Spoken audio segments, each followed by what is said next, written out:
हाय दोस्तों, क्या आपने कभी सोचा है कि आपके पास जो थोड़ा सा पैसा हर महीने बचता है, उसे सही जगह लगाकर आप एक बड़ा फंड बना सकते हैं? मान लीजिए, आप हर महीने सिर्फ 3,000 रुपए बचाते हैं। अब सोचिए, अगर यही पैसा एक ऐसी जगह लगे जहां ना सिर्फ आपका पैसा सुरक्षित रहे, बल्कि वो समय के साथ बढ़ता भी जाए। सुनने में अच्छा लगता है ना? आज हम बात करने वाले हैं पोस्ट ऑफिस की एक ऐसी स्कीम के बारे में जो आपके लिए ऐसा संभव कर सकती है।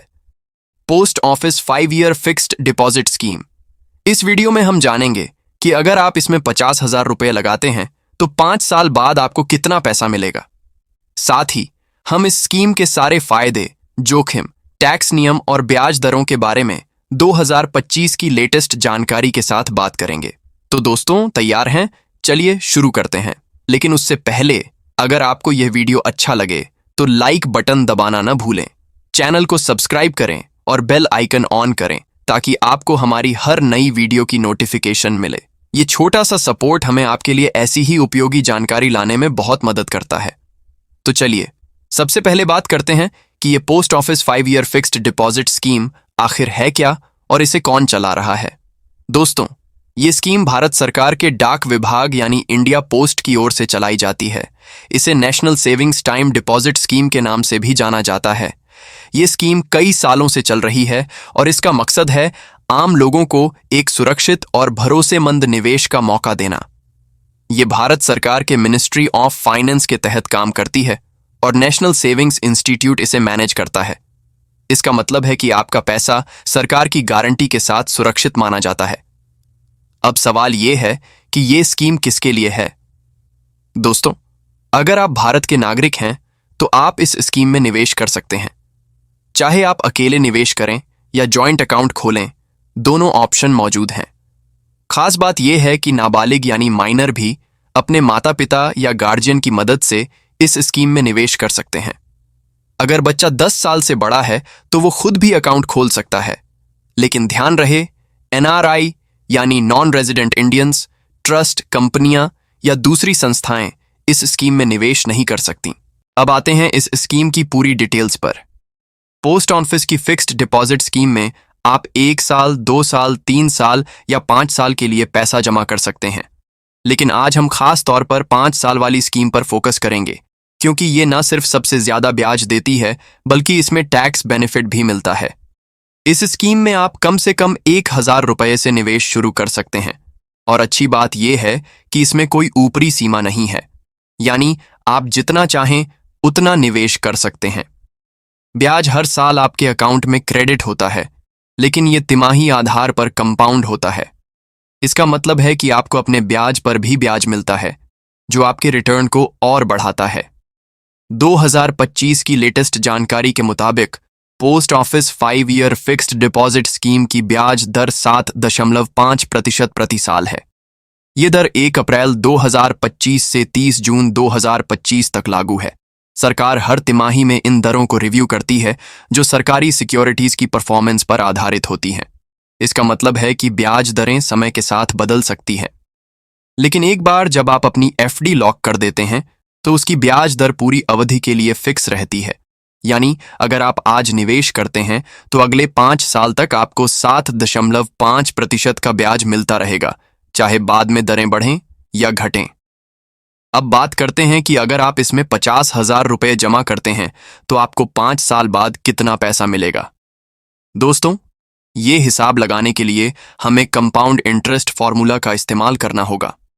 मान लीजिए आप 50,000 रुपये जमा करते हैं और ब्याज दर 7.5% है, जो तिमाही आधार पर कंपाउंड होती है। इसका मतलब है कि हर 3 महीने में आपके ब्याज को आपके मूलधन में जोड़ा जाता है और फिर उस पूरे अमाउंट पर अगले 3 महीने का ब्याज मिलता है। अगर हम इस हिसाब को आसान भाषा में समझें तो 5 साल बाद आपके 50,000 रुपये बढ़कर लगभग 70,939 रुपये हो जाएंगे। यानी आपको कुल ब्याज के रूप में 20,939 रुपये मिलेंगे। ये राशि सरकार के सपोर्ट के साथ आने वाली स्कीम में है, इसलिए इसे काफी सुरक्षित माना जाता है। लेकिन दोस्तों, ये स्कीम सिर्फ रिटर्न के बारे में नहीं है, इसके कई और फायदे भी हैं। सबसे बड़ा फायदा है इसकी सुरक्षा। चूंकि ये भारत सरकार द्वारा समर्थित है, इसीलिए आपका पैसा सुरक्षित रहता है। इसके अलावा अगर आप 5 साल की एफडी में निवेश करते हैं तो आपको इनकम टैक्स एक्ट के सेक्शन 80C के तहत 1.5 लाख रुपए तक की टैक्स छूट भी मिल सकती है। यानी आप अपने टैक्सेबल इनकम को कम कर सकते हैं, जिससे आपका टैक्स बोझ भी कम होगा। साथ ही आप इस एफडी को किसी और पोस्ट ऑफिस में ट्रांसफर भी कर सकते हैं अगर आप कहीं और शिफ्ट हो रहे हैं। आप चाहें तो सिंगल अकाउंट को जॉइंट अकाउंट में या जॉइंट अकाउंट को सिंगल अकाउंट में भी बदल सकते हैं। और हाँ, आप जितने चाहें उतने एफडी अकाउंट खोल सकते हैं, इसमें कोई लिमिट नहीं है। लेकिन हर चीज के 2 पहलू होते हैं और हमें जोखिम के बारे में भी बात करनी चाहिए। दोस्तों, भले ही ये स्कीम बहुत सुरक्षित हो, लेकिन इसका मतलब ये नहीं कि इसमें कोई जोखिम नहीं है। सबसे बड़ा जोखिम है इन्फ्लेशन। मान लीजिए अगर इन्फ्लेशन की दर 7.5% से ज्यादा हो जाती है तो आपके रिटर्न की वास्तविक वैल्यू कम हो सकती है। यानी आपके पैसे की खरीदने की ताकत समय के साथ कम हो सकती है। इसके अलावा अगर आपको 5 साल से पहले पैसों की जरूरत पड़ जाए तो आप प्रीमैच्योर विड्रॉल कर सकते हैं, लेकिन इसके लिए आपको पेनल्टी देनी पड़ सकती है। अगर आप 1 साल से पहले पैसा निकालते हैं तो आपको सिर्फ पोस्ट ऑफिस सेविंग्स अकाउंट की ब्याज दर मिलेगी, जो कि बहुत कम है। और अगर आप 1 साल के बाद निकालते हैं तो आपको उस अवधि के लिए लागू ब्याज दर से 2% कम ब्याज मिलेगा। अब बात करते हैं इस स्कीम के पिछले परफॉर्मेंस की। दोस्तों, चूंकि ये एक फिक्स्ड डिपॉजिट स्कीम है, इसलिए इसका रिटर्न मार्केट से जुड़ा नहीं है। यानी ये स्टॉक मार्केट या म्यूचुअल फंड की तरह ऊपर नीचे नहीं होता। पिछले कई सालों से पोस्ट ऑफिस की 5 ईयर एफडी की ब्याज दरें 6 से 8% के बीच रही हैं। उदाहरण के लिए 2023 में ये दर 7.5% थी और 2024 में भी ये लगभग इतनी ही रही। 2025 में भी ये दर 7.5% है, जो कि काफी स्थिर और भरोसेमंद है। इसका मतलब है कि आपको एक प्रेडिक्टेबल रिटर्न मिलता है, जो रिस्क से बचने वाले निवेशकों के लिए बहुत अच्छा है। अब आते हैं कुछ टेक्निकल बातों पर, जैसे कि रिस्क और परफॉर्मेंस रेशियो। दोस्तों, चूंकि ये एक फिक्स्ड डिपॉजिट स्कीम है, इसलिए इसमें अल्फा, बीटा, शार्प रेशियो या सॉर्टिनो रेशियो जैसे टर्म्स लागू नहीं होते। ये टर्म्स ज्यादातर म्यूचुअल फंड या स्टॉक मार्केट से जुड़े निवेशों के लिए इस्तेमाल होते हैं। लेकिन अगर हम रिस्क की बात करें तो इस स्कीम का सबसे बड़ा फायदा ये है कि इसमें मार्केट रिस्क बिल्कुल नहीं है। आपका पैसा और ब्याज दोनों सरकार के सपोर्ट के साथ सुरक्षित माने जाते हैं। हालांकि जैसा कि मैंने पहले बताया, इन्फ्लेशन रिस्क एक चुनौती हो सकता है। इसके अलावा इस स्कीम में कोई एक्सपेंस रेशियो नहीं है, क्योंकि ये कोई म्यूचुअल फंड नहीं है। आप जो पैसा जमा करते हैं वो सीधे आपके अकाउंट में जाता है और आपको उस पर पूरा ब्याज मिलता है। अब चलिए एक रियल लाइफ उदाहरण के साथ इसे और बेहतर समझते हैं। मान लीजिए रमेश जी एक मिडिल क्लास फैमिली से हैं। वो हर महीने थोड़ा थोड़ा पैसा बचाते हैं और चाहते हैं कि उनके पैसे सुरक्षित रहें और बढ़ें भी। रमेश जी के पास 50,000 रुपये हैं और वो इसे पोस्ट ऑफिस की 5 ईयर एफडी में लगाते हैं। जैसा कि हमने पहले हिसाब लगाया, 7.5% की ब्याज दर के साथ 5 साल बाद उनके 50,000 रुपये बढ़कर 70,939 रुपये हो जाएंगे। लेकिन मान लीजिए रमेश जी हर साल और 50,000 रुपये जोड़ते रहें, यानी हर साल वो एक नई एफडी खोलते हैं। 5 साल बाद उनकी कुल राशि करीब 3,50,000 रुपये हो सकती है, जिसमें से करीब 1 लाख रुपये सिर्फ ब्याज से आएंगे। ये एक तरह का स्टेप अप इन्वेस्टमेंट है, जो आपके पैसे को धीरे धीरे लेकिन सुरक्षित तरीके से बढ़ाता है। अब अगर रमेश जी चाहें कि वो हर महीने थोड़ा थोड़ा निवेश करें, तो वो पोस्ट ऑफिस की रिकरिंग डिपॉजिट स्कीम चुन सकते हैं। लेकिन अगर उनका लक्ष्य एक मुश्त निवेश करना है तो 5 ईयर एफडी उनके लिए परफेक्ट है। अब सवाल ये है कि अगर इन्फ्लेशन को ध्यान में रखें तो क्या ये रिटर्न काफी है? मान लीजिए इन्फ्लेशन की दर 6% है। इस हिसाब से आपके 70,939 रुपये की वास्तविक वैल्यू 5 साल बाद करीब 60,000 रुपये के बराबर होगी। यानी आपका पैसा बढ़ तो रहा है, लेकिन इन्फ्लेशन की वजह से उसकी खरीदने की ताकत थोड़ी कम हो सकती है। इसलिए ये स्कीम उनके लिए बेस्ट है जो रिस्क से बचना चाहते हैं और अपने पैसे को सुरक्षित रखना चाहते हैं। अब बात करते हैं टैक्सेशन और लॉक इन नियमों की।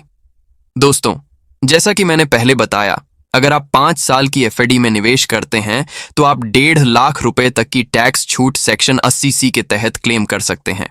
लेकिन ध्यान रहे, इस स्कीम से मिलने वाला ब्याज पूरी तरह टैक्सेबल है।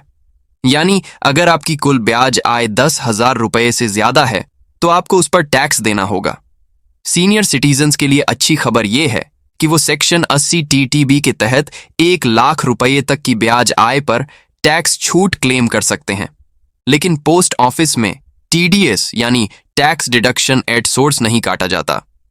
इसका मतलब है कि आपको अपनी ब्याज आय को अपनी इनकम टैक्स रिटर्न में शामिल करना होगा और टैक्स का हिसाब खुद करना होगा।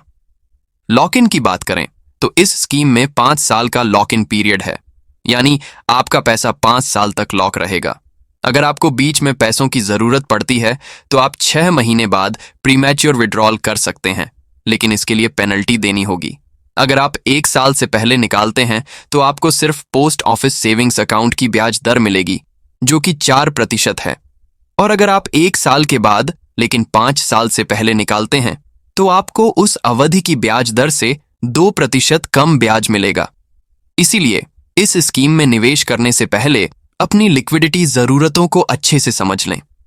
अब अगर आप सोच रहे हैं कि इस स्कीम में निवेश कैसे करें, तो ये बहुत आसान है। आप अपने नजदीकी पोस्ट ऑफिस में जा सकते हैं और वहां एक फॉर्म भरकर अकाउंट खोल सकते हैं।